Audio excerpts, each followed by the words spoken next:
នេះគឺជាសេចក្តីថ្លែងការណ៍របស់លោកញឹកប៊ុនឆៃដែលចុះថ្ងៃទី25ខែកញ្ញាឆ្នាំ2025 3ទំព័រខ្ញុំនឹងអានឲ្យបងប្អូនស្ដាប់ទាំងអស់តែម្ដងដើម្បីឲ្យដឹងថាលោកញឹកប៊ុនឆៃលោកនិយាយអីហើយហេតុអីបានជា4-5 សប្តាហ៍អត់ព្រមតបទៅនឹងលោកអ៊ុំសំអានសោះទើបតែលោកហ៊ុនម៉ាណែតមានប្រតិកម្មជាមួយនឹងលោកអ៊ុំសំអានឲ្យដកស្រង់ប្រសាសន៍របស់លោកអ៊ីឈៀនដែលទាត់ចោលអ្វីដែលលោកអ៊ុំសំអានលើកឡើងនៅក្នុង Facebook របស់គាត់ស្រាប់តែលោកញឹកប៊ុនឆៃចេញសេចក្តីថ្លែងការណ៍បដិសេធដែរសេចក្តីថ្លែងការណ៍នាយឧត្តមសេនីយ៍ញឹកប៊ុនឆៃអតីតថ្នាក់ដឹកនាំចលនាតស៊ូសេរីការជាតិកម្ពុជាបណ្ដោយព្រំដែនកម្ពុជាថៃខ្ញុំសូមជម្រាបជូនមតិជាតិនិងអន្តរជាតិព្រមទាំងបងប្អូនជនរួមជាតិខ្មែរនៅក្នុងប្រទេសនិងក្រៅប្រទេសទាំងអស់ឲ្យបានជ្រាបថាខ្ញុំបានស្គាល់ទីតាំងបង្គោលលាក់ព្រំដែនខ្មែរថៃច្បាស់លាស់ចាប់ពីបង្គោលលាក់លេខ41នៅភូមិចំការករហូតដល់បង្គោលលាក់លេខ49នៅក្បែរស្ពានប៉ោយប៉ែតនិងបង្គោលលាក់មួយចំនួនទៀតដូចខាងក្រោមនេះទី1ថ្ងៃទី1ខែមករាឆ្នាំ1979ខ្ញុំបាននាំបងប្អូនខ្មែរយើងដែលរស់នៅក្នុងជំរំជនភៀសខ្លួនថៃសមាតនៅឯស្រុកអរញ្ញប្រទេសចំនួន12នាក់មកបោះទីតាំងនៅខាងមុខភូមិនងម៉ាក់មុនរបស់ថៃក្បែរបង្គោលលាក់លេខ43បង្កើតមូលដ្ឋានយោធាសេរីការជាតិដោយបានអញ្ជើញលោកកុងស៊ីលាស់អតីតនាយទាហានជើងទឹកសម័យសាធារណរដ្ឋខ្មែរមកពីប្រទេសបារាំងមកដឹកនាំចលនាសេរីការជាតិនេះថ្ងៃទី5ខែឧសភាឆ្នាំ79ខ្ញុំនិងលោកកុងស៊ីលាស់បាននាំកម្លាំងយោធាចំនួន300នាក់មកបង្កើតមូលដ្ឋានសេរីការជាតិមួយកន្លែងទៀតស្ថិតនៅក្នុងខាងភូមិស្ថិតនៅខាងមុខភូមិនងសមិទ្ធរបស់ថៃស្ថិតនៅខាងលិចប្រាសាទស្ដុកកក់ក្បែរបង្គោលលាក់លេខ42ដែលជាមូលដ្ឋាននេះហើយដែលគេហៅថាជំរំថ្មីឬជំរំ007ឬជំរំរឹតតិសែន3ថ្ងៃទី27ខែមិថុនាឆ្នាំ79ខ្ញុំនិងលោកកុងស៊ីលាស់បាននាំកម្លាំងយោធាចំនួន450នាក់មកបង្កើតមូលដ្ឋានសេរីការជាតិមួយកន្លែងទៀតនៅខាងមុខភូមិគោកស៊ូងរបស់ថៃស្ថិតនៅចន្លោះបង្គោលលាក់លេខ42និងបង្គោលលាក់លេខ43ដែលគេហៅថាជំរំគោកស៊ូងយោធាថៃបានបាញ់ផ្លោងកំភ្លើងធំជាច្រើនគ្រាប់ដាក់មូលដ្ឋានគោកស៊ូងនេះធ្វើឲ្យប្រជាជនដែលមករងចាំបើកអង្គសម្ភារៈពីអង្គការសហប្រជាជាតិស្លាប់ប្រមាណ60នាក់និងរបួស100នាក់4ថ្ងៃទី8ខែសីហាឆ្នាំ1979ខ្ញុំនិងលោកកុងស៊ីលាស់បាននាំកម្លាំងយោធាចំនួន500នាក់មកបង្កើតមូលដ្ឋានសេរីការជាតិមួយកន្លែងទៀតដែលស្ថិតនៅខាងមុខភូមិនងចានរបស់ថៃដែលដោយខ្ញុំបានដាក់ពង្រាយកម្លាំងយោធាតាមបណ្ដោយមាត់អូខាងកើតឬអូខាងកើតអូឬស័យស្រុកនេះហើយនាំលោកកុងស៊ីលាស់បោះទីតាំងនៅទួលព្រៃព្រះភ្នៅដែលមានចម្ងាយប្រមាណជាង2គីឡូម៉ែត្រអូឬស័យស្រុកជ្រៅទៅក្នុងទឹកដីខ្មែរ5យោធាថៃបានជីកទំនប់និងប្រឡាយតាមបណ្ដោយព្រំដែនខ្មែរថៃនេះពីបង្គោលលាក់លេខ41ដល់បង្គោលលាក់លេខ49តាមការសង្កេតរបស់ខ្ញុំផ្ទាល់ឃើញថាបញ្ហាព្រំដែនខ្មែរថៃនៅតំបន់ទាំងនេះមានភាពមិនប្រក្រតីមួយចំនួនដែលថៃបំពានលើបូរណភាពទឹកដីរបស់យើងខ្ញុំសង្ឃឹមថាបញ្ហានេះគណៈកម្មការព្រំដែនកម្ពុជាថៃគ្រប់លំដាប់ថ្នាក់មាន RBC, GBC, JBC អាចនឹងដោះស្រាយផ្ដល់យុត្តិធម៌ដល់ប្រទេសកម្ពុជានិងប្រជាជនកម្ពុជាយើងនៅថ្ងៃអនាគត6នៅថ្ងៃទី31ខែមករាឆ្នាំ93សំទោសនៅថ្ងៃទី31ខែមករាឆ្នាំ83ខ្ញុំញឹកប៊ុនឆៃបានដឹកនាំទ័ពចំនួន800នាក់ទៅបោះទីតាំងនៅមូលដ្ឋានតាទុំក្បែរបង្គោលលាក់លេខ7បង្គោលលាក់លេខ8និងបង្គោលលាក់លេខ9ហើយស្គាល់បង្គោលលាក់ទាំងនេះច្បាស់លាស់ណាស់ខ្ញុំញឹកប៊ុនឆៃក៏បានស្គាល់បង្គោលលាក់លេខ12បង្គោលលាក់លេខ13និងបង្គោលលាក់លេខ14នៅមូលដ្ឋានអូស្មាច់ច្បាស់លាស់ហើយនិងបង្គោលលាក់លេខ21ដែលស្ថិតនៅក្បែរប្រាសាទតាកបីបង្គោលលាក់លេខ22ស្ថិតនៅក្បែរដំណាក់សម្ដេចព្រះនរោត្តមសីហនុភូមិសន្តិភាពឬថ្មដូនផងដែរសេចក្តីដោយបានរៀបរាប់ពាក់ព័ន្ធនឹងបង្គោលលាក់ដូចខាងលើនេះខ្ញុំញឹកប៊ុនឆៃអាចជួយផ្ដល់យោបល់ជូនគណៈកម្មាធិការកិច្ចការព្រំដែនថៃខ្មែរ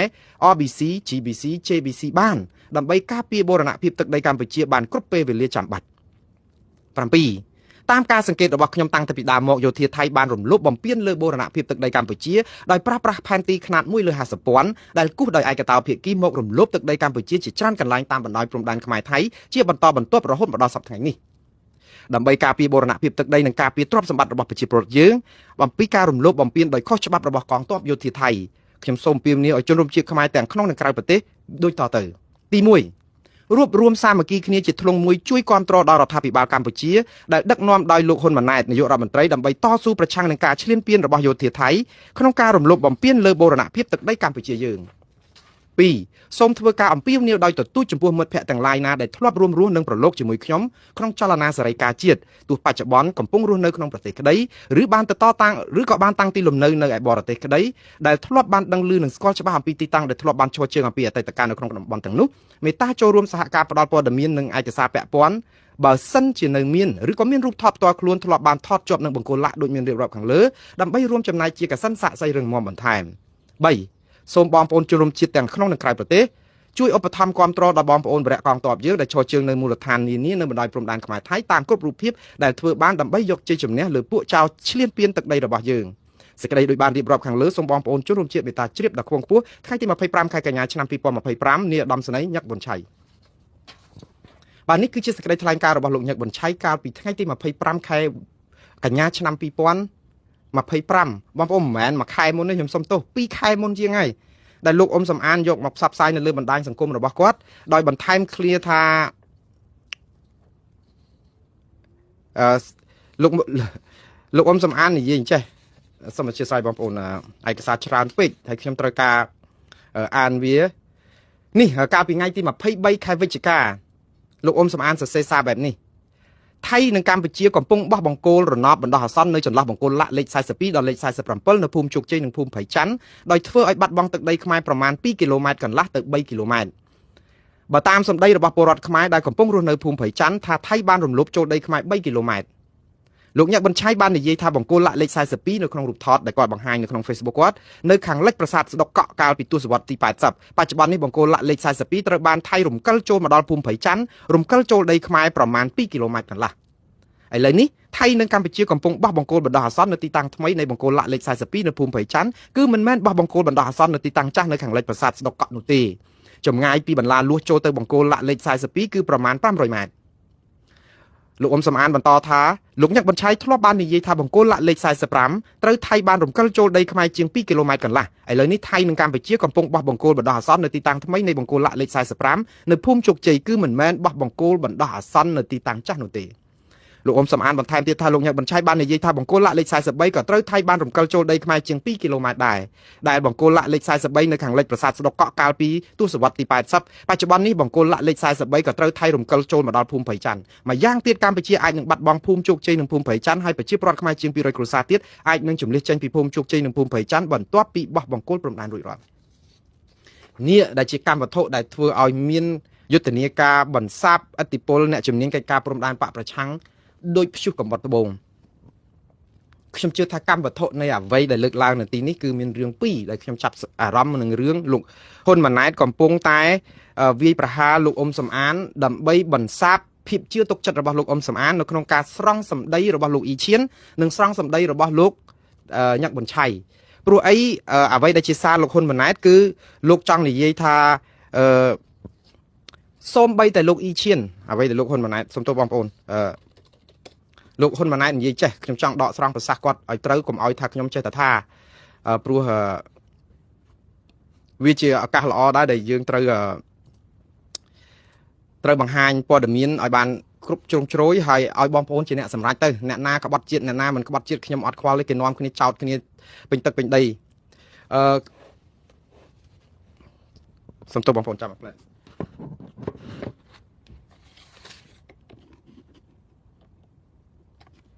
នេះគឺជាសាររបស់លោកហ៊ុនម៉ាណែតដែលផ្សាយនៅលើបណ្ដាញសង្គម Facebook របស់គាត់មកដល់ម៉ោងនេះប្រហែលជា8ម៉ោងហើយដែលគាត់បានផ្សាយចឹងបានន័យថាគាត់ផ្សាយពីម្ដុំម៉ោង2ម៉ោងអីល្ងាចមិញនេះនៅស្រុកខ្មែរបាទឬក៏ថាបាទម៉ោងប៉ុណ្ណឹងគាត់ថាអញ្ចេះក្នុងកលៈទេសៈដែលយើងកំពុងតែដោះស្រាយបញ្ហាព្រំដែនជាមួយប្រទេសជិតខាងខ្ញុំអត់ចង់មានការឆ្លើយឆ្លងជាមួយអ្នកនយោបាយខ្មែរមួយចំនួននោះទេក៏ប៉ុន្តែពេលខ្លះក៏មានការចាំបាច់ក្នុងការលើកឡើងនៅចំណុចមួយចំនួនកុំឲ្យក្រុមអ្នកនយោបាយខ្លះឆ្លៀតប្រឌិតរឿងមិនពិតនៅក្នុងចេតនាកេងចំណេញនយោបាយនិងដើម្បីឲ្យប្រជាពលរដ្ឋមានការយល់ច្រឡំមកលើរដ្ឋាភិបាលកម្ពុជាលោកថាការពីព្រឹកមិញនេះលោកអ៊ុំសំអានបានបង្ហោះសារនៅក្នុងកណនី Facebook របស់ខ្លួនថាពងណាំរ៉ុនជាស្រុកនៅជាប់ស្រុកកំរៀងខេត្តបាត់ដំបងដែលជាអតីតតំបន់មូលដ្ឋានយោធាខ្មែរក្រហមដែលលោកអៀងសារីបានកាន់កាប់ហើយមានលោកអ៊ីឈៀនជាមេទ័ពនាសម័យសង្គ្រាមស៊ីវិលនាទសវត្សរ៍ទី80លោកអ៊ីឈៀនអតីតអភិបាលខេត្តបៃលិនធ្លាប់និយាយថាថៃបានបង្ខិតចូលដីខ្មែររាប់រយម៉ែត្រនៅតំបន់ពងណាំរ៉ុនជាប់ស្រុកកំរៀងនេះព្រំដែនចាស់មិនមែនស្ថិតនៅក្នុងតំបន់ព្រំដែនបច្ចុប្បន្ននេះទេប៉ុន្តែឥឡូវនេះកម្ពុជាទទួលស្គាល់ព្រំដែនថ្មីគឺធ្វើឲ្យបាត់បង់ទឹកដីខ្មែរជាច្រើនគីឡូម៉ែត្រការ៉េនៅតំបន់នោះអានេះគឺជាអ្វីដែលគាត់ដកស្រង់ពីប្រសាសន៍របស់លោកអ៊ុំសំអានបន្ទាប់មកទៀតលោកហ៊ុនម៉ាណែតនិយាយថាប៉ុន្តែប្រហែលម៉ោងក្រោយមកលោកអ៊ីឈៀនបានចេញសារបញ្ជាក់ជូនបងប្អូនជនរួមជាតិថាអញ្ចេះ អ្វីដែលសំអានសរសេរនេះគឺជាការប្រឌិតទាំងស្រុងនិងមានចរិតញុះញង់ដើម្បីបង្ករឿងនិងកេងចំណេញនយោបាយក្នុងចេតនាបង្កចលាចលសង្គមនិងការយល់ច្រឡំមកលើកិច្ចការព្រំដែនដែលរដ្ឋាភិបាលនិងគណៈកម្មការព្រំដែនចម្រុះដែនគោក GBC កម្ពុជាកំពុងតែអនុវត្តដោយឈលលើមូលដ្ឋានច្បាប់អន្តរជាតិអនុសញ្ញាសន្ធិសញ្ញាផែនទីនិងឯកសារដែលបន្សល់ទុកពីសម័យបារាំងលោកហ៊ុនម៉ាណែតចោទទៅលោកសំអានបែបនេះទៅវិញថាអញ្ចេះខ្ញុំនិងប្រជាពលរដ្ឋទាំងអស់នឹងរងចាំមើលថាតើលោកសំអានដែលតាំងខ្លួនជាអ្នកជំនាញព្រំដែននឹងឆ្លើយតបយ៉ាងណាចំពោះអាដាមអ៊ីឈៀននេះហើយតើលោកសំអានមានឯកសារឬភស្តុតាងអ្វីទៀតដើម្បីការពារអំណះអំណាងរបស់ខ្លួននិងបញ្ជាក់ខ្លួនថាខ្លួនជាអ្នកជំនាញព្រំដែនពិតប្រាកដសង្ឃឹមថាលោកមិនគ្រាន់តែចេញមកចោទប្រកាន់អាដាមអ៊ីឈៀនថាគាត់និយាយកុហកឬក្បត់ឧត្តមគតិដោយអ្វីដែលលោកតែងតែចោទអ្នកដែលមិនមានទស្សនៈស្របជាមួយនឹងលោកនិងក្រុមរបស់លោកនោះទេចុងក្រោយលោកហ៊ុនម៉ាណែតនិយាយថាអញ្ចេះនិយាយតាមត្រង់ដែលតាមដែលខ្ញុំមើលឃើញនឹងប្រហែលដោយអ្វីដែលបងប្អូនប្រជាពលរដ្ឋមើលឃើញដូចគ្នាដែរនោះគឺរហូតមកដល់ពេលនេះអ្វីដែលលោកសំអាននិយាយពាក់ព័ន្ធនឹងកិច្ចការព្រំដែនហាក់ដូចជាគ្មានអ្វីច្បាស់លាស់អាចយកជាការបានទាំងមូលដ្ឋានបច្ចេកទេសផែនទីក្រៅតែពីបានទៅសុំ photocopy ផែនទីមួយផ្ទាំងពីបណ្ណាល័យសភាអាមេរិកដើម្បីធ្វើការសិក្សាស្រាវជ្រាវទាំងមូលដ្ឋានច្បាប់ឬឯកសារយោងនានាឃើញតែលើកឡើងថាអ្នកនេះអ្នកនោះបាននិយាយថាដីខ្មែរពីមុននៅនេះដីខ្មែរពីមុននៅនោះដូចជាករណីដែលលោកលើកឡើងថាអាដាមអ៊ីឈៀនបាននិយាយដូច្នេះនៅពេលដែលអាដាមអ៊ីឈៀនច្រានចោលការប្រឌិតនេះចុងក្រោយមួយទៀតលោកហ៊ុនម៉ាណែតឈ្មោះច្រើនពេញខួរក្បាលខ្ញុំពេកទៅឡើងវល់អស់ខ្ញុំសូមឲ្យយោបល់ដូច្នេះថាបើលោកឬក្រុមអស់លោកមិនយល់ច្បាស់រឿងផែនទីឬកិច្ចការព្រំដែនវិលទៅវិញគឺសូមឲ្យស្នើគណៈកម្មការព្រំដែនអីគេធ្វើខ្ញុំសង្កេតឃើញសាររបស់លោកហ៊ុនម៉ាណែតនេះគឺវាយប្រហារលោកសំអានច្រើនតាក់ទងនឹងការទៅ photocopy ផែនទីហើយនឹងការដែលដកស្រង់សម្ដីរបស់លោកអ៊ីឈៀនប៉ុន្តែលោកហ៊ុនម៉ាណែតអត់បានវាយប្រហារលោកសំអានពីរឿងដកស្រង់សម្ដីរបស់លោកញឹកប៊ុនឆៃទេ2ខែហើយគឺអត់មានទេគឺទៅតែមានរឿងលោកអ៊ីឈៀននេះទេដែលនិយាយតាក់ទងរឿងតំបន់ស្រុកកំរៀងខ្ញុំថាលោកអ៊ីឈៀនគាត់មានសិទ្ធិគ្រប់គ្រាន់នៅក្នុងការមកអះអាងព្រោះគាត់ឈរជើងនៅតំបន់នោះណាតាក់ទងនឹងការបាត់បង់តំបន់ព្រំដែនដីគេរំកិលនៅកំរៀងខេត្តបាត់ដំបងណាប៉ុន្តែបើសិនជាលោកអ៊ីឈៀនគ្រាន់តែបង្ហាញបំភ្លឺប្រាប់ប្រជាពលរដ្ឋថាតំបន់នោះគឺមិនមានការបាត់បង់ទេគឺអីអញ្ចឹងប្រហែលជាសមស្របមួយយ៉ាងទៅតាមអ្វីដែលគាត់អះអាងប៉ុន្តែតើភ័ស្តុតាងអីខ្លះដែលលោកយកមកបង្ហាញត្រូវគួរឲ្យមើលឲ្យគេឃើញថាតំបន់ហ្នឹងប្រើផែនទីខ្នាតលើប្រមាណហើយដីដែលលោកសំអានដែលលើកឡើងឬក៏ដកស្រង់ប្រសាសន៍របស់គាត់ហ្នឹងគឺវាចូលទៅដីថៃប្រមាណចូលទៅដីខ្មែរប្រមាណឲ្យមានប្លង់ឲ្យបងប្អូនមើលជាជាងការគ្រាន់តែវិបហាទៅលោកសំអានតើគាត់មានអីប្រកែជាងលោកសំអានទៅដោយថាគ្រាន់តែតាចោតប្រកាន់គ្នាទៅវិញទៅមកហើយអត់មានភ័ស្តុតាងអីទាំងអស់ដូចតែគ្នាហ្នឹងគ្រាន់តែចោតលោកសំអានថាដកស្រង់ប្រឌិតរឿងឧទាហរណ៍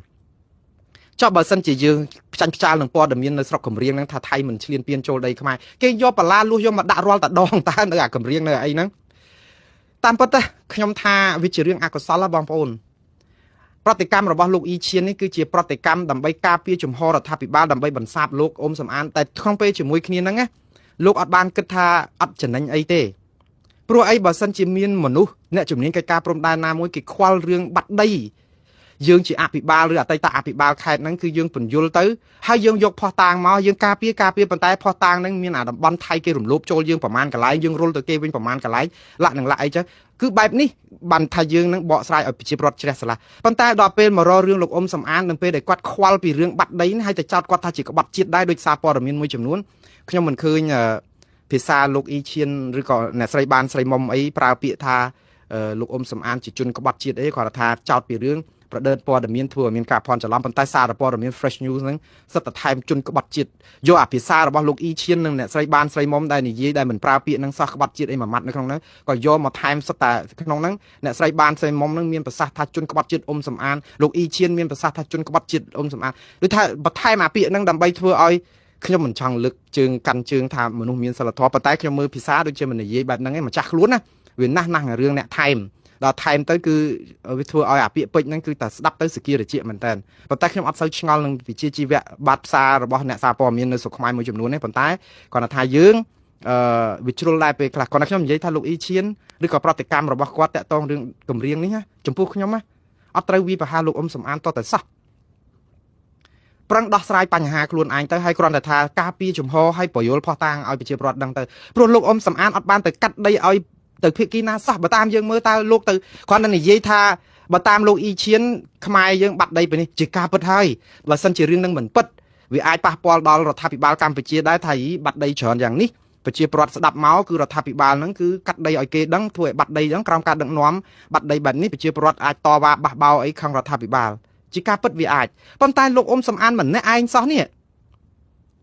ហើយប្រព័ន្ធផ្សព្វផ្សាយអស់លោកមានមកកណោក៏ដឹកណាស់ហេតុអីក៏មិនអាចផ្សព្វផ្សាយដើម្បីឲ្យប្រជាពលរដ្ឋជឿថាអ្វីដែលរដ្ឋាភិបាលនិយាយនឹងគឺជារឿងត្រឹមត្រូវឬធ្វើជារឿងត្រឹមត្រូវហើយទុកឲ្យលោកអ៊ុំសំអានគាត់ធ្វើកិច្ចការគាត់តាមព្រោះអ្វីដែលលោកអ៊ុំសំអានធ្វើគឺគាត់គ្រាន់តែបារម្ភថាដីនឹងវាអាចបាត់ភាសាដែលគាត់ប្រើពាក្យថាលោកអ៊ីឈៀនថាអាចបាត់ដីខ្មែរចូលមករំកិលអស់ប្រមាណគីឡូប្រមាណម៉ែត្រអីហ្នឹងវាជាការពិតរដ្ឋាភិបាលអាចនឹ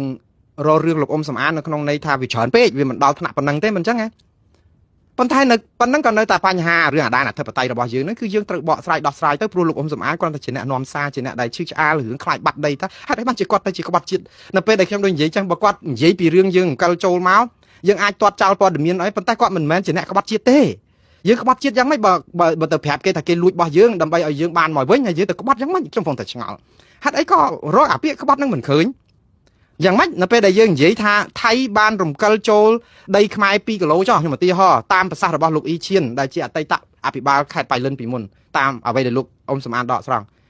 ប៉ុណ្ណឹងមានន័យគ្រប់គ្រាន់ថាយើងទទួលស្គាល់ថាថៃចូលដីខ្មែរហើយលោកអ៊ុំសំអានអ្នកកាត់ឲ្យមែនបានគាត់ក្បត់ជាតិអត់យល់ឥឡូវស្លេះពីរឿងលោកអ៊ីឈៀននិងអ្នកស្រីបានស្រីមុំនិងលោកហ៊ុនម៉ាណែតត្រឹមប៉ុណ្ណេះនិយាយពីរឿងលោកញឹកបញ្ឆៃម្ដងលោកអ៊ុំសំអានក៏ដកស្រង់រាល់ប្រសាសន៍របស់លោកញឹកបញ្ឆៃសំខាន់បំផុតលោកអ៊ុំសំអានថែមពាក្យឲ្យប្រជាពលរដ្ឋដឹងថាបកគលៈដែលថៃរំកិលចូលនឹងវាប្រមាណគីឡូដីព្រោះអីបើសិនជាតាមប្រសាសន៍របស់លោកញឹកបញ្ឆៃគឺមានអបកគលនៅអាស្ដុកកក់ឯណាណោះហើយឥឡូវស្រាប់តែមកដល់ភូមិព្រៃច័ន្ទឯណាណាអញ្ចឹងលោកអ៊ុំសំអានក៏អត់ដឹងធ្វើម៉េចដើម្បីឲ្យប្រជាពលរដ្ឋដឹងថាអបកគលនឹងវារំកិលឆ្ងាយដល់ប៉ុណ្ណាព្រោះលោកញឹកបញ្ឆៃលោកច្បាស់ខ្លួនឯងថាតំបន់ព្រៃច័ន្ទតំបន់ភូមិជោគជ័យនឹងគឺជាដីខ្មែរព្រោះលោកធ្លាប់នាំតតហេតុអីបានលោកញឹកបញ្ឆៃសុកចាប់បាច់និយាយអញ្ចឹងទៅអីលោកជាសាកសីរស់លោកឈឺឆ្អាលចង់ការពារដែនអធិបតេយ្យទឹកដីខ្មែរកុំឲ្យថៃលួចឬក៏បំពេញឈ្លានពានជាអំពើថ្លៃថ្នូររបស់លោកញឹកបញ្ឆៃណា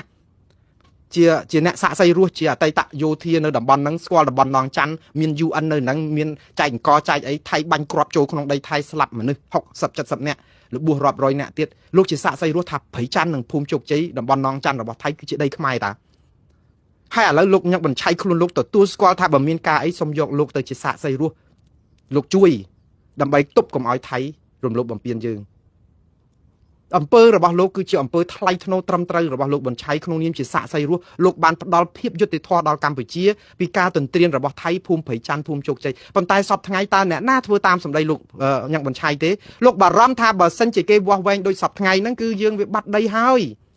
យសាររបស់គាត់3ទំព័រហ្នឹងចង់និយាយចឹងលោកអ៊ុំសំអានគ្រាន់តែនិយាយវិញប្រាប់ថានេះអតីតមេយោធាខ្មែរលោកញឹកបញ្ឆៃនិយាយថាបង្គោលលៈនេះកាលមុននៅស្ដុកកក់ហើយដល់ពេលមកអង្គលដល់អាតំបន់នេះវាអាចបាត់ដីយើងពី3គីឡូលោកញឹកបញ្ឆៃសំទោសលោកញឹកបញ្ឆៃមិនបាននិយាយថាបាត់ដល់ប៉ុណ្ណឹងគីឡូប៉ុន្តែបើលោកអ៊ុំសំអានគាត់វាស់ទៅបើបង្គលពីហ្នឹងមកដល់ហ្នឹងវាត្រូវបាត់ប្រហែលប៉ុណ្ណឹងគីឡូដីអញ្ចឹងយើងទៅទាត់ចោលរឿងគាត់ថានិយាយព័ត៌មានមិនពិតលោកញឹកបញ្ឆៃដែលពីមុនមកហ្នឹងចេញសេចក្តីថ្លែងការណ៍យ៉ាងខែងរ៉ាញ់ដើម្បីបញ្ជាក់ប្រាប់អំពីការជួយជាតិយើងកុំឲ្យថៃលួចដីរបស់យើងមិនដឹងទៅហាមអាមិនបានអញ្ចឹងមានតែបង្ហាញប្រវត្តិសាស្ត្រទៅបើសិនដីហ្នឹងមិនបានថៃលោកញឹកបញ្ឆៃក៏អត់បាននិយាយរឿងហ្នឹងដែរហើយដល់ពេលហើយនៅពេលដែលមានប្រតិកម្មរបស់លោកហ៊ុនម៉ាណែតទៅលោកអ៊ីឈៀនវាយប្រហារលោកអ៊ុំសំអានលោកញឹកបញ្ឆៃចេញសេចក្តីថ្លែងការណ៍មួយទាត់ចោលអ្វីដែលលោកនិយាយទៅវិញលោកថាខ្ញុំនាយឧត្តមសេនីយ៍ញឹកបញ្ឆៃអតីតថ្នាក់ដឹកនាំចលនាតស៊ូសេរីការជាតិកម្ពុជាដែលគេស្គាល់ថាជាចលនាមូលនាការនៅបណ្ដោយព្រំដែនកម្ពុជាថៃមានកិត្តិយសសូមសម្ដែងការសោកស្ដាយនិងខកចិត្តជាខ្លាំងចំពោះការបកស្រាយមូលបង្កាច់និងក្រឡៃការពិតរបស់លោកអ៊ុំសំអានកាលពីពេលថ្មីនេះខ្ញុំសូមធ្វើការបដិសេធនិងច្រានចោលទាំងស្រុងចំពោះទង្វើបំភាន់មតិនេះនិងសូមគូបញ្ជាក់ជូនសាធារណជនមេត្តាជ្រាបដូចតទៅ1ការលើកឡើងរបស់ខ្ញុំក្នុងសេចក្តីថ្លែងការណ៍កាលពីថ្ងៃទី25ខែកញ្ញាឆ្នាំ2025គឺជាការបង្ហាញពីប្រវត្តិនៃចលនាតស៊ូដែលធ្លាប់បានឈរជើងនៅបណ្ដោយព្រំដែនកម្ពុជាថៃនិងបានស្គាល់ទីតាំងបង្គោលព្រំដែនមួយចំនួននៅក្នុងអតីតកាល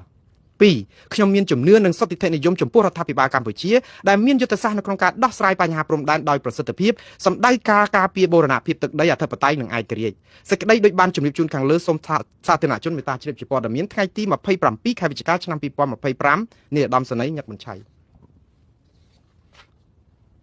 បងប្អូនមើលហេតុអីបានជាលោកញឹកបញ្ឆៃបង្ខំចិត្តត្រូវនិយាយភាសាបែបហ្នឹងនៅពេលដែលលោកនិយាយថាអានងច័ន្ទអាព្រៃច័ន្ទអាភូមិជោគជ័យជាដីខ្មែរ បានន័យថាគឺគាត់ជំទាស់ទៅនឹងលោកអ៊ុំសំអានដែលនិយាយថាគេមិនកិលចូលយើងប្រហែលគីឡូតែប៉ុណ្្នឹងទេព្រោះអីបកគលឡាក់នោះវានៅអាស្រុកកក់ស្រុកអីឥឡូវវាចូលមកដល់ជ្រៅប៉ុន្តែដល់ពេលលោកញឹកបញ្ឆៃឃើញរដ្ឋាភិបាលចាប់ផ្ដើមរករឿងលោកអ៊ុំសំអានហើយមានសាររបស់លោកអ៊ីឈៀនដែលលោកអ៊ុំសំអានដកស្រង់ផងលោកញឹកបញ្ឆៃខ្លួនលោកក៏ភ័យចេញមកសេចក្តីថ្លែងការណ៍ដើម្បីការពារទាត់ចោលអ្វីដែលលោកអ៊ុំសំអានដកស្រង់ពីអ្វីដែលលោកនិយាយទាំងអស់ហ្នឹងហើយចាំលោកអ្នកបញ្ឆៃអត់បាននិយាយអីពីសាររបស់លោកអ៊ុំសំអាន2ខែជាងហើយទើបតែមួយថ្ងៃនេះនៅពេលដែលមានរឿងលោកអ៊ីឈៀនស្រាប់តែមកចេញបែបនេះហើយជឿជាក់លើរដ្ឋាភិបាលនៅក្នុងការដោះស្រាយបញ្ហាពេលដែលលោកចេញសេចក្តីថ្លែងការណ៍លោកអត់ដែលជឿជាក់លើរដ្ឋាភិបាលពីណាបានន័យថាលោកកំពុងតែបារម្ភហើយអារឿងប្រៃច័ន្ទហ្នឹងសូមជួយគ្នាប្រកបប្រកាសបងប្អូនជាអ្នកដែលជាអតីតទាហានចំនួនចាស់ហ្នឹងឲ្យយករូបថតនៅបកគោលលាក់ហ្នឹងមកដើម្បីអីទប់កុំឲ្យបាត់ដីហើយលោកអ៊ុំសំអានគ្រាន់តែជួយផ្សំគ្នាដើម្បីកុំឲ្យបាត់ដីសំបីតែមន្ត្រីដូចលោកញឹកប៊ុនឆៃដែលអ្នកតស៊ូនៅតំបន់ព្រៃច័ន្ទលោកភ័យហើយដល់ពេលនាំគ្នាភ័យមកទៅជារឿងក្បត់ជាតិទៅវិញលោកអ៊ុំសំអានហ្នឹងហើយឥឡូវទាត់ចោលព័ត៌មានគាត់ទាត់ចោលចាស់ប៉ុន្តែលោកអ៊ុំសំអានបោះស្រង់ពីប្រសាសន៍លោកញឹកប៊ុនឆៃហ្នឹងខ្ញុំអត់ឃើញប្រសាសន៍លោកអ៊ីឈៀនដែលនិយាយថានៅកម្រៀងហ្នឹងគេចូលដីប្រមាណអាហ្នឹងខ្ញុំអត់ដឹងទេដឹងលោកអ៊ុំសំអានបកស្រង់ប្រសាសន៍លោកអ៊ីឈៀនពីកាលហ្នឹងទុកឲ្យលោកអ៊ុំសំអានអ្នកបកស្រាយប៉ុន្តែរឿងលោកញឹកប៊ុនឆៃនេះគឺលោកមានសេចក្តីថ្លែងការណ៍3ទំព័រហើយលោកអ៊ុំសំអានគ្រាន់តែយកមកនិយាយសារដើមឡើងវិញហើយលោកហ៊ុនម៉ាណែតអត់បានវាយប្រហារលោកអ៊ុំសំអានរឿងអ្វីដែលដកស្រង់ពីលោកញឹកប៊ុនឆៃទុកឲ្យលោកញឹកប៊ុនឆៃវាយទប់លោកអ៊ុំសំអានវិញតែទៅយករឿងលោកអ៊ីឈៀនណាវាអាចថាផ្្លាត់នៅក្នុងការនិយាយលឹះគីឡូដីដែលចូលមកថៃបំពេញប៉ុន្តែដល់ប្រើពាក្យច្រើនគីឡូដីអីចឹងទៅវាមិនត្រូវណែអានេះវាចូលដល់យើងឆ្លោះគ្នានឹងរឿងគេចោតប្រកាន់ដូចថាម្នាក់អីគេទៅទូលពិតប្រពន្ធរបស់បរោះដែលខូចខលជាមួយស្រីម្នាក់នេះគេថាណាខ្ញុំប្រាប់យកតែប៉ុនទៅប្តីរបស់អ្នកឯងដឹកស្រីទៅហូបកាទៀវខ្ញុំឃើញច្បាស់អញ្ចឹងប្រពន្ធដែលជានេះហ្នឹងឮសូគេរាយការណ៍នៅមុខប្តីហៅប្តីមកសួរថាអ្នកមានសាក្សីគេរាយការណ៍មកថាបងឯងលួចមានសហាយដឹកស្រីទៅហូបកាទៀវមិនដែររឿងហ្នឹងប្តីមកតាំងមករករឿងអាអ្នកចិត្តខាងដែលច្អល់ប្រាប់ថាណែកុំចេះតែនិយាយបលឹះនិយាយចឹងឲ្យគ្រួសារខ្ញុំឆ្លោះគ្នាអ្នកឯងខូចណាស់អ្នកចិត្តខាងហ្នឹងមិនចង់ឲ្យយើងត្រូវគ្នាទេបលឹះការពិតថាខ្ញុំនាំស្រីទៅញ៉ាំកាទៀវអត់មានទេខ្ញុំហូបស្រីដែលខ្ញុំញ៉ាំទៅនឹងហូបមីទេកុំចេះតែថាកាទៀវ You see that បងប្អូនឃើញរឿងហ្នឹងទេឃើញរឿងដែលជាបញ្ហានៃកម្មវត្ថុអារឿងដឹកស្រីទៅហូបអីហូបហើយប៉ុន្តែសំខាន់យើងចោតប្រកាន់រឿងហូបកាទៀវនេះតែសៃដូចគ្នាមែនតែគាត់ហូបមីទេយើងកំពុងចូលក្នុងធន់ហ្នឹងឯងបងប្អូនអារឿងគេរំលោភបំពានតែលោកអ៊ុំសំអានថាពី3គីឡូហ្នឹងដូចវាជ្រុលពេកអញ្ចឹងទៅឧទាហរណ៍តើគាត់ខុសអីគាត់ក្បត់ជាតិរឿងអីនៅក្នុងពេលដែលថាប្រពន្ធប្តីរបស់អ្នកឯងនាំស្រីទៅហូបកាទៀវហើយទៅប្តីទទួលស្គាល់ថាទេអាហ្នឹងហូបកាទៀវស្អីខ្ញុំនាំស្រីដឹងតែនាំហ្នឹងប៉ុន្តែសំខាន់ហូបមីមិនមែនហូបកាទៀវទេអានេះគឺជារឿងមួយដែលពិបាកមែនតើហើយរឿងព្រំដែនម៉ោងហ្នឹងហេតុអីបានយើងចំណាយពេលវេលាទៅដោះស្រាយរឿងគេហៅថារឿងដែលមិនមានរឿងឲ្យក្រុមរដ្ឋាភិបាលក្រៅប្រទេសហ្នឹងគាត់ធ្វើអីធ្វើទៅដល់ណាឥឡូវចាំមើលគាត់ទៅដល់ត្រឹមណាគាត់ដាក់ពាក្យប្រឹងគាត់ប្រឹងរឲ្យគាត់ធ្វើអីគេទៀតបើនៅស្រុកខ្មែរចាប់គាត់ដាក់គុកអស់ហើយនេះកុំគាត់នៅក្រៅប្រទេសទេបើនៅស្រុកខ្មែរជាប់គុកអត់មានថ្ងៃចេញទេជាប់អស់ហើយប៉ុន្តែគាត់នៅក្រៅប្រទេសគាត់ធ្វើអីគេទៀតហើយតែចោតគាត់ក្បត់ជាតិយ៉ាងម៉េចខ្ញុំពងតែមិនយល់បងប្អូនធ្វើនេះធ្វើឲ្យប្រជាពលរដ្ឋចាប់ផ្ដើមមន្ទិលរដ្ឋាភិបាលកាន់តែខ្លាំងហើយចាប់ផ្ដើមគេហៅថាម៉េចដូចលោកម៉ែនណាតលើកឡើងនៅក្នុង Facebook របស់លោកថ្ងៃនេះលោកម៉ែនណាតថាប្រតិកម្មរបស់លោកហ៊ុនម៉ាណែតគឺមិនខុសអ្វីពីគោដំបៅខ្នងក្អែកហើរំលងរំសាយកន្ទុយឬក៏យើងខ្មែរយើងភាសាសាមញ្ញថាស៊ីលៀសលាខ្លួនណាបងប្អូនបើយើងគ្មានបញ្ហាអីទេកុំទៅខ្វល់គេធ្វើអីធ្វើទៅមិនបាច់ទៅបន្សាបលោកអ៊ុំសំអានទេប្រព័ន្ធផ្សព្វផ្សាយឃោសនារបស់រដ្ឋាភិបាលនឹងមានមកកណកដឹកសកម្មជនរបស់រដ្ឋាភិបាលកម្ពុជាគណៈបកកណ្ដាលអំណាចមានគ្រប់ច្រកល្ហកនៅពិភពលោកហ្នឹងធ្វើទៅខ្លាចអីបុគ្គលលោកអ៊ុំសំអានម្នាក់ឯងហ្នឹងតែខ្ញុំសរសើរដែរលោកអ៊ុំសំអានគឺមានប្រជាប្រិយខ្លាំងមែនតើនៅពេលដែលគេដោះស្រាយបញ្ហាឲ្យគេមកទាំងព្រមបែបនេះគឺបានន័យថាលោកល្បីខ្លាំងហើយព្រោះបើសិនរដ្ឋាភិបាលអត់ទម្លាប់បែបហ្នឹងទេព្រោះលោកហ៊ុនសែនធ្លាប់បន្សាបអធិពលលោកសំរងស៊ីដោយប្រើភាសាមួយថាមិនជលក់រក៏ប៉ុន្តែម៉ោងណាក៏និយាយពីលោកសំរងស៊ីដែរឥឡូវចូលដល់លោកហ៊ុនម៉ាណែតដូចគ្នាទៀតដែរអូកុំជឿទុកចិត្តលោកអ៊ុំសំអានជាអ្នកផែនទីคล้ายស្អីណាសារភាពថាផែនទីដែលគាត់បញ្យល់ពីមុនមកនឹងគ្មានប្រភពច្បាស់លាស់អីណាជាប់គុកជាប់អីដល់ពេលឥឡូវមកនិយាយទៅពីលោកអ៊ុំសំអាននឹងដដែលជប់គាត់បន្សាបគាត់អត់មានឥទ្ធិពលអីនិយាយពីគាត់ទៅអីការដែលយើងនិយាយអ្វីពីគាត់ដដែលហ្នឹងគឺបានន័យថាគាត់ធ្វើនឹងត្រូវហើយវាប៉ះតំបន់រសើបលោកអ៊ុំសំអានតបមកវិញចេះថ្ងៃនេះគាត់ថាចេះ ពេលដែលឃើញលោកអ៊ីឈៀនហើយនឹងអ្នកស្រីបានស្រីមុំដែលជាអភិបាលខណ្ឌខេត្តបៃលិនមកតបផ្ញើសារផ្ញើអីដើម្បីកាន់ជើងលោកអ៊ីឈៀនដែរហើយគ្រប់គ្រងលោកហ៊ុនម៉ាណែតក៏ថាចេះអូមកទាំងប្តីទាំងប្រពន្ធតែម្ដងហើយនេះព្រោះចាក់ចំចំណុចអាហ្នឹងលោកអ៊ុំសំអានតបទៅវិញបែបនេះហើយមួយទៀតតបទៅនឹងលោកហ៊ុនម៉ាណែតក៏ថាលោកហ៊ុនម៉ាណែតគួរតែឲ្យប្រជាពលរដ្ឋនៅតំបន់បោះបង្គោលនោះនិងអ្នកសារព័ត៌មានព្រមទាំងមន្ត្រីបកប្រឆាំងនិងអង្គការសង្គមស៊ីវិលចូលរួមក្លំមើលការបោះបង្គោលនេះនិងបង្ហាញផែនទីខ្នាត1លើ200,000នៅតំបន់នោះថាមិនបាត់បង់ដីខ្មែរហើយនៅពេលសារព័ត៌មាន Fresh News យកពាក្យថាក្បត់ជាតិគ្រប់យ៉ាងយកទៅដាក់ដើម្បីសម្គាល់លោកអ៊ុំសំអានលោកអ៊ុំសំអានថាមិនដឹងណាក្បត់ជាតិឲ្យប្រកាសទេបាទហើយដូចអាយ៉ាឆ្លើយឆ្លងចាំបងប្អូនរឿងព្រំដែនយើងនឹងក៏អាសូរមែនតើបងប្អូនខ្ញុំស្លេះរឿងនេះត្រឹមប៉ុណ្ណេះចុះខ្ញុំ